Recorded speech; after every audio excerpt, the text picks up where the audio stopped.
NBA Game Time is brought to you by State Farm, here to help life go right. George Gervin sits second on the Spurs all-time scoring list. The four-time scoring champ is still ninth in NBA history on the career points per game list as well. The Iceman also happened to be Smitty's childhood hero. And over All-Star Weekend, the two got together to chat.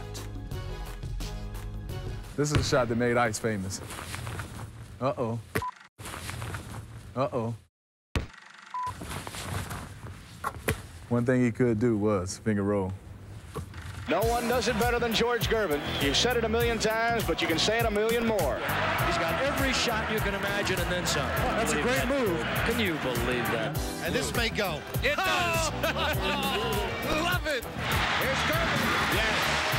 They call him the Iceman, Mr. Cool. I did everything George did. I wore my socks. I tried to get his numbers wherever I could, and just to be like George. Smitty, the clutch and go, he floats it in. Nice finger roll like his idol, George Gervin. And one of my favorite things to do at All-Star is hang out with the legends. But now I'm getting to hang out with the legends of all legends from the east side of Detroit. But you know what I wanted to know that I didn't know? Who gave you the name Iceman? Fatty Taylor.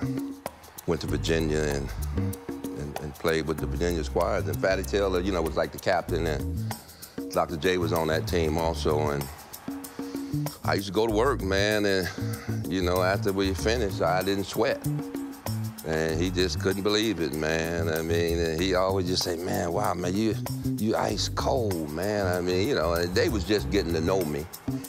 I'm probably one of the only guys, man, in the history of basketball, man, that shot for his contract, you know, because I played with the Pontiac Chaparrals, and I was averaging 38, and Johnny Red Kerr saw me, and Johnny Red Kerr knew Earl Foreman, and he called Earl Foreman, who was the owner of the Virginia Squires, and he said, you need to take a look at this kid, and they flew me in, and they say, shoot.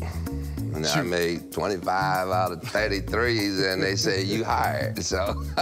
This is the shot made me famous. Finger roll. One thing I can do, finger roll. Gervin down the lane, finger roll is good. Who was the first person you saw finger roll? Will.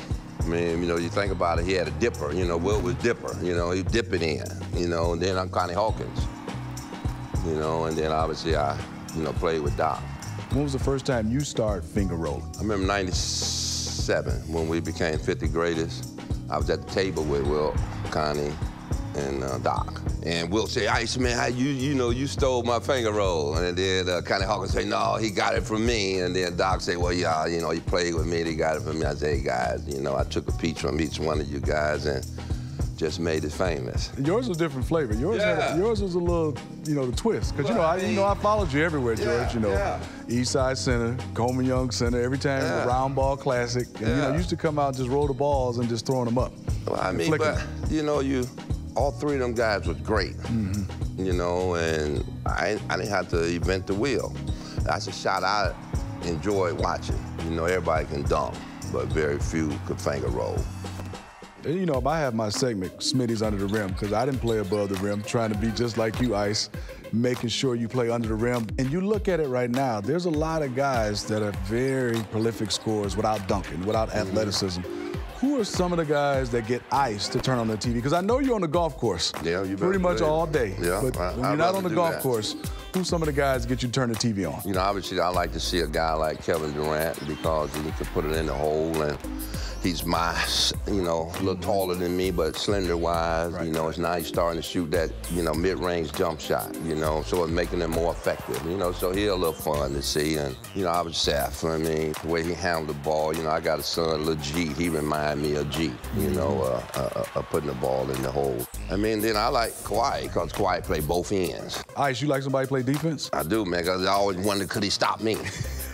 You know what I mean? So that's the part I like about defense. I mean, defense wasn't my specialty. I mean, but I did lead the league in block shots one year, you know, as a guard. So people say I couldn't play no D, but they wouldn't say I couldn't play no O.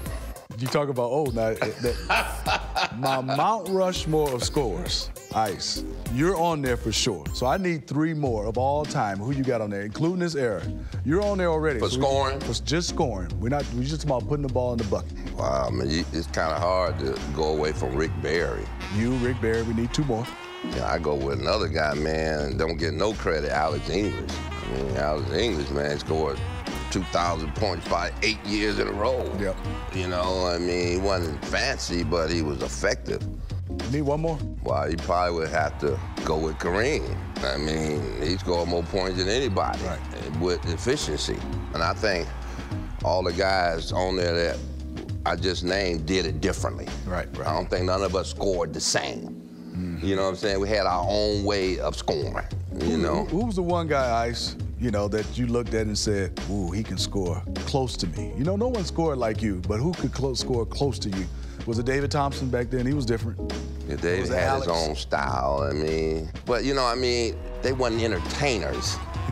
You know what I'm saying? I mean, you know, and I ain't saying that like nothing against them. I mean, they, you know, they could do it consistently. I mean, but you know, you could turn off the TV with them versus I think I did it a little different. You did. I'm older now, so I could say it. Right. I don't think they did it like me. In this era, if you had one player you needed to go get 50, is it Harden? Is it Durant? Is it LeBron? Is it Steph? Is it Clay? One guy to go get 50. Paul George, just one guy you could pick that you said, I need to go have 50 this game. Who would it be? Man, I have to say Clay, man. I mean, he broke my record, I mean, and didn't miss. You know, I mean, he came to me and told me he didn't break it, but I agreed, you know, I mean, but I mean, you know, he did. I mean, he didn't miss that game, man, when he got 30-something in a quarter. He a shooter. He's a shooter. He ain't a scorer. Steph a scorer and a shooter. Durant scorer and a shooter. Harden scorer and a shooter. Some guys, I mean, making it in the league now because he's just a shooter. Some guys just a scorer, you know, to have both. You know, it's like a H-E-B or something, you know. You can go get anything you want at the shop. And here it is. That's right. The famous shot of George sitting on those blocks of ice. It is timeless. This is the poster I had on my wall when I was growing up. I think this is the poster everybody in our neighborhood had on their wall. This is the most famous poster, I think, in basketball history.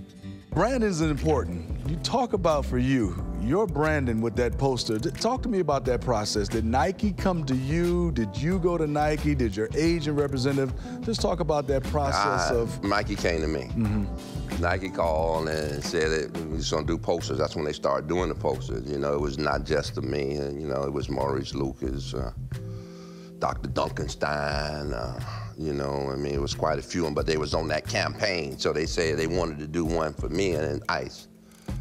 You know, so they brought me in the studio and stuff, man, and it was an ice machine there, man. It was ice there, and they built that. You know, people think that's fake ice. That's real ice. I mean, I sat on that ice, man, 6, 7 hours, man. I mean, if you really look at it, you know, you'll see I'm sitting on plastic. Yes. We talk about that poster, Ice. So since we're gonna finish this up, you know what I have right here.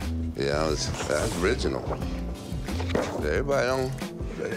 This poster, you know, especially for us growing up loving ice. Talk to me about, you know, the smooth and coolness of George. Hey, man, I never knew, man, that was gonna be as popular as it turned out.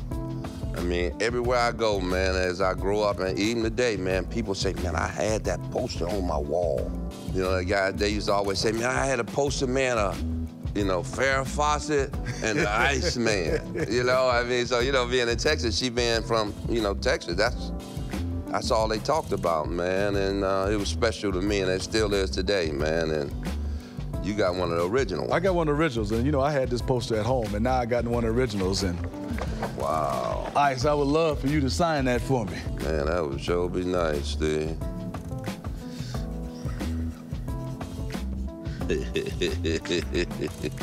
Love you, Ice. Appreciate it, man.